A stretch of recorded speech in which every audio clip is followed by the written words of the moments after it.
Hi, everyone. You found me. It's Emil. It's Emil Guillermo. Emil Amok to you.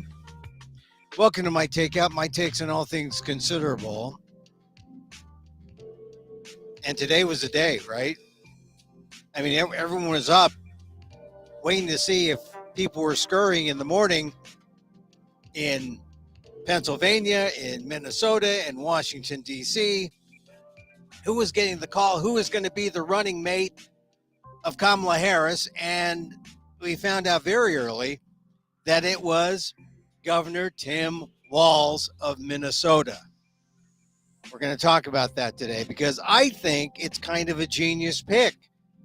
I mean, despite what the Republicans are saying, because the Republicans I don't think they know who Tim Walz is. I don't think they realize that he was not some radical progressive, but he's actually a kind of moderate who took on some progressive stances, but was basically a guy who wanted to make sure, the people on the left and the right were all together. He's a unifier. That's what I don't get about the right's reaction. It's like they would rather run against, Josh Shapiro, who would win Pennsylvania, but then, that doesn't make sense. They would rather run against Mark Kelly, the astronaut, the man married, who's married to Gabby Giffords. I think, and this is maybe the basic problem, people don't know who Tim Walz is, except he's the guy who coined the term weird. And we're going to talk about that today. Welcome to Emil Muck's Takeout, my takes on all things considerable. Like I said, this is the one story, and we're going to see them. We're going to see Kamala Harris, and we're going to see Tim Walz in Philadelphia, which is going to be kind of weird, right? Because Shapiro didn't get selected. But as I said in my piece, I think Shapiro is going to be a good soldier. I think Shapiro is going to be the guy who says, "Hey, I'm here. I'm here for the party." And I think ultimately that's why he was passed over, because Shapiro could get Pennsylvania for Kamala Harris, but it wasn't clear if Shapiro would alienate more Democrats in Michigan, lose votes there, or if Shapiro could get the Midwest vote. And that clearly is why Tim Walz is the guy, Governor Tim Walz. In my piece on the ALDEF blog, after the GOP insult at NABJ, Kamala Harris plays her race card, Governor Tim Walz, the anti-Trump. That's basically how I see this. And you can see it on the ALDEF website, probably in the next 30 minutes or so. But Kamala Harris took a night to sleep on it, but she knew what to do. And it comes just a week after Donald Trump, the twice impeached, 34 times convicted former president who had been found liable for sexual assault, that guy, he inserted race into the campaign. And you'll recall, it was at a convention of black journalists. Trump played his race card when he said about Harris, quote, "She was Indian all the way." And then all of a sudden she made a turn and she became a black person. That's what Trump said.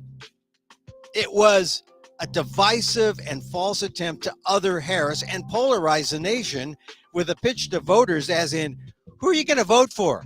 A woman confused and inauthentic about her ethnic identity, or the old reliable white guy who will defend you against all the negative deities? That's what was going in Trump's head, right? Harris that day called Trump's move the same old show. And now 1 week later, she played her own better race card.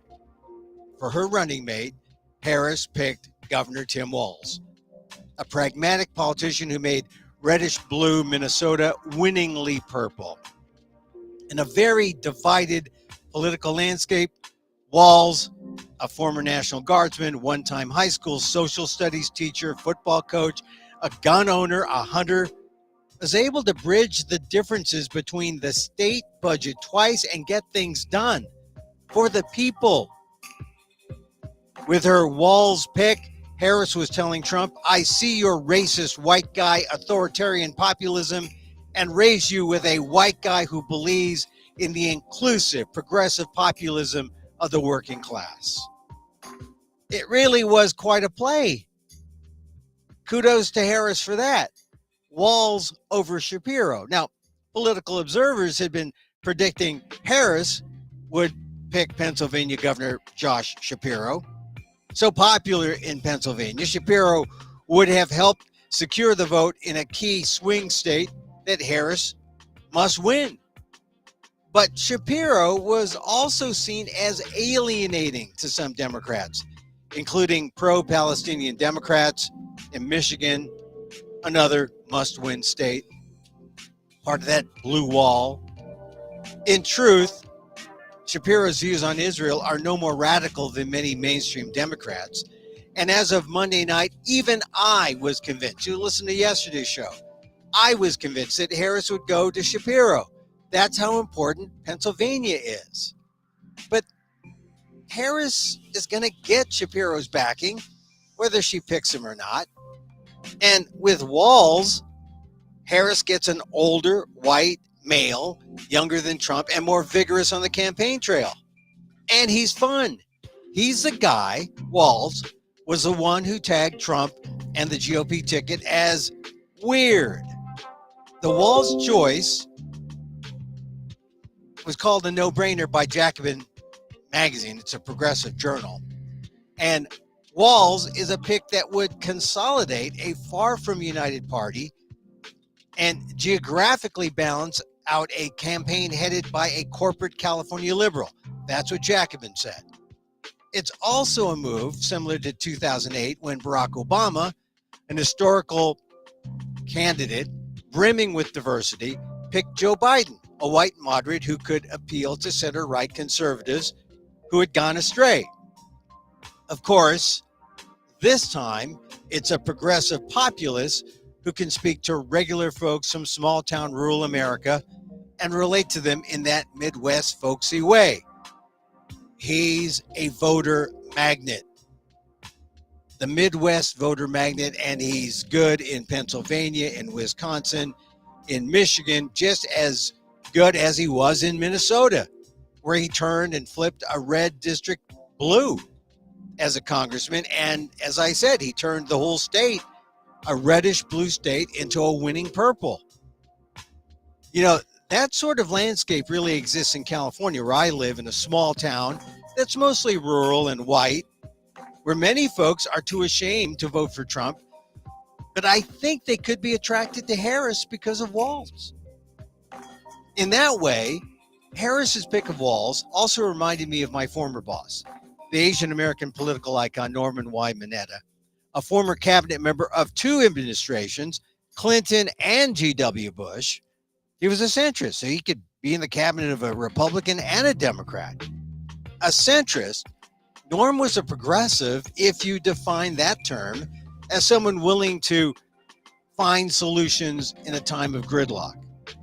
As a press secretary and speechwriter to Norm, during his time in Congress, I saw firsthand how he skillfully reached across the aisle to work with others like Republican Senators Alan Simpson of Wyoming and Henry Hyde of Illinois.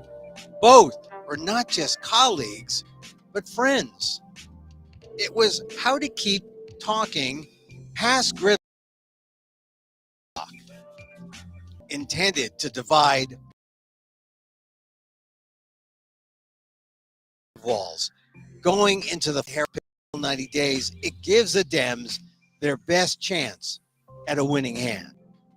Now, I have to confess, when I saw a picture of Shapiro with Harris recently, it showed him or them with Democratic Whip Representative Ted Lieu Democrat of California, and Judy Chu, Representative Judy Chu behind them. And I wondered, why not an Asian American Veep? Maybe next time.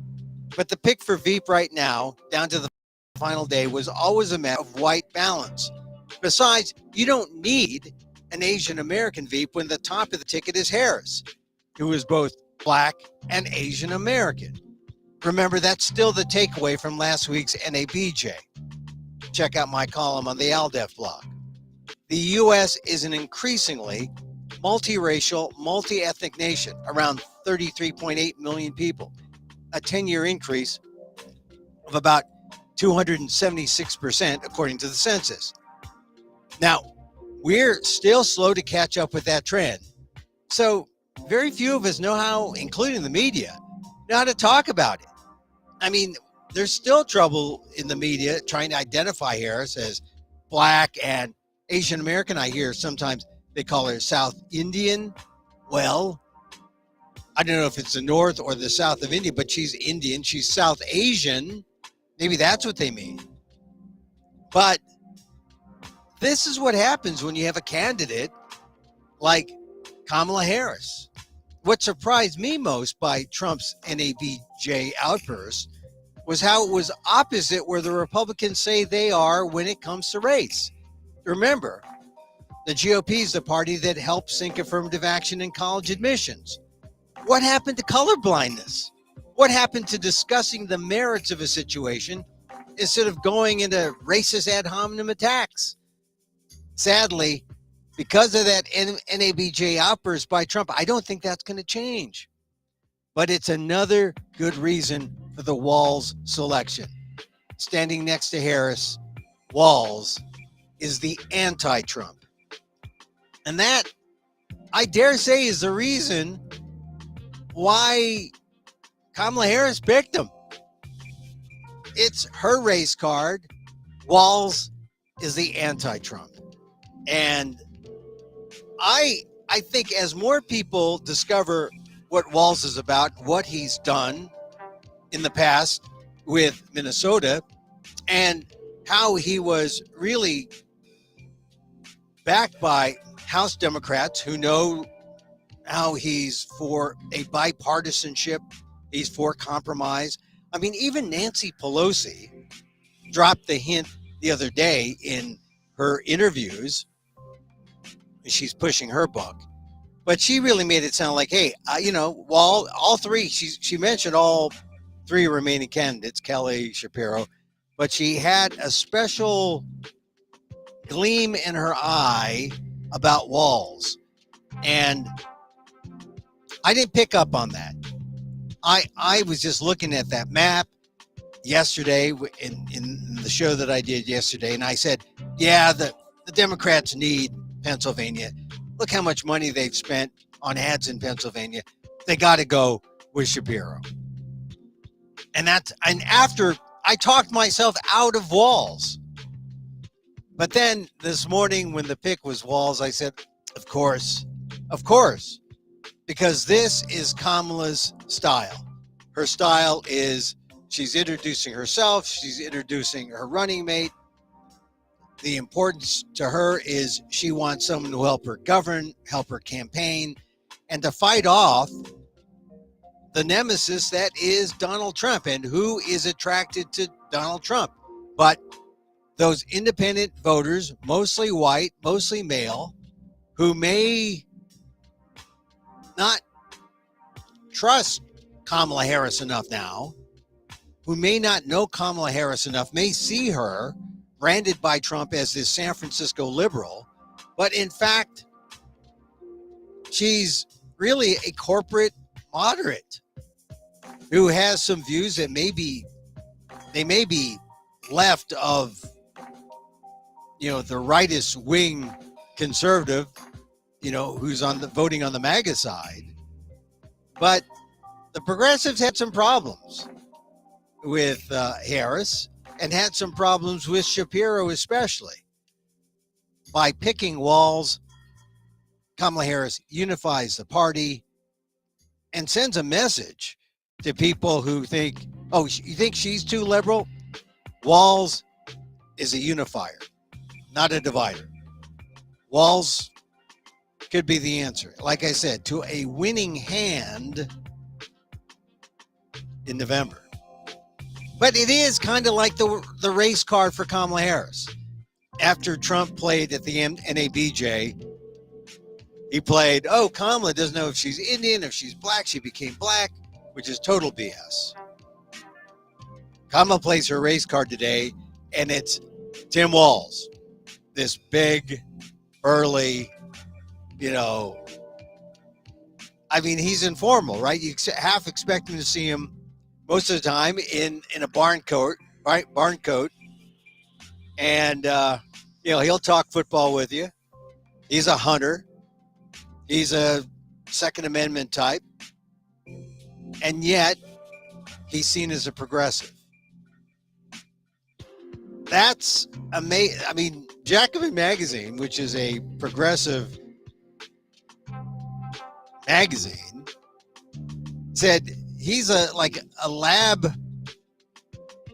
made-to-order lab specimen candidate. Give me this, give me that, give me this, give me the ideal candidate. He was almost made to order for Kamala Harris. If you think Kamala Harris is too liberal, Tim Walz brings her back more to the center, and he brings all the people on the left who distrust Kamala Harris. He brings them with her. He brings all the people on the right who distrust Harris in to the center. I think it's kind of a magical kind of combination. Let's see what happens this afternoon when they get together. They get together in Philadelphia, and I think Shapiro is going to play along. I think Shapiro is going to deliver Pennsylvania. But Walz, with his Midwestern folksiness, I think is going to deliver all those alienated Midwest voters to the Democrats. He's got the skill. And you look at him and you say, Trump voter? Heck no. He's Kamala's running mate. That's going to be, I think it's going to be magical in 2024. Magical in the sense that he'll be able to melt, the divisiveness that seems to keep us apart. Because I know good people like this. I know people who look like they're Trump supporters, and you talk to them, you say, oh, you're a Trump supporter, right? No. I'm a progressive Democrat. And, it's playing against assumptions about Kamala being too far radical. Oh, no, she's a conservative, or she's a corporate liberal. And then you make assumptions about Walz. Oh, no. He's a progressive for the working class. When I heard the pick, I thought, this is the stroke, right? This is the stroke of genius. This is the pick that could give the Democrats that winning hand. Okay, that's it for today. I mean, I don't want to make it too long today because tonight we'll see Walz introduced, and we'll see how it goes. I'm just going on the reporting that I've seen, people saying, oh, Walz, the right seem happy that it's a white guy that looks like them. They don't know that he is a unifier, not a divider. I think that's a trick. I mean, he delivered in 2018. He brought people together by just doing things that people like to do in Minnesota. He went hunting and fishing, kept talking. He was a compromiser. Compromise doesn't have to be a dirty word. Anyway, read my column on the ALDEF blog, aaldef.org/blog. It's probably going to be up in, I'd say within the hour. And that should do it. I mean, that'll give you, you'll get to read what I wrote in response to the pick, and then we'll watch together. What is Walz like? Well, he's off the cuff. He'll say, "Hey, J.D. Vance is weird. Donald Trump is weird. What the Republicans are doing is weird." I don't think the Republicans know what hit them. Not yet, but they will soon. All right, that's it for our show today. Hey, listen, we're here Monday through Friday, 2 p.m. Pacific, live. Back again tomorrow. Find us on YouTube at Emil Amok1, on X at Emil Amok, on Facebook at fb.com/EmilGuillermo.media, also at Emil Guillermo, and check out amok.com. Hey, listen, we like to end with a little meditation. Loving kindness. Maybe we'll see things change. Maybe if people get a sense of what Walz represents, a coming together of disparate sides, maybe we'll see the campaign change. Let's hope. I mean, we don't need that ugly divisiveness that we saw at NABJ when we saw Trump questioning the race of Kamala Harris. We don't need that. This was the better race card played by Kamala Harris, Governor Tim Walz. Let's see what happens. So we end with a little loving kindness meditation. And so, as I wish for me, I wish for you.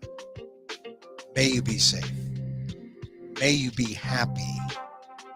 May you be healthy. And may you live with ease. Emil Guillermo here. Till next time. Mahal Kita.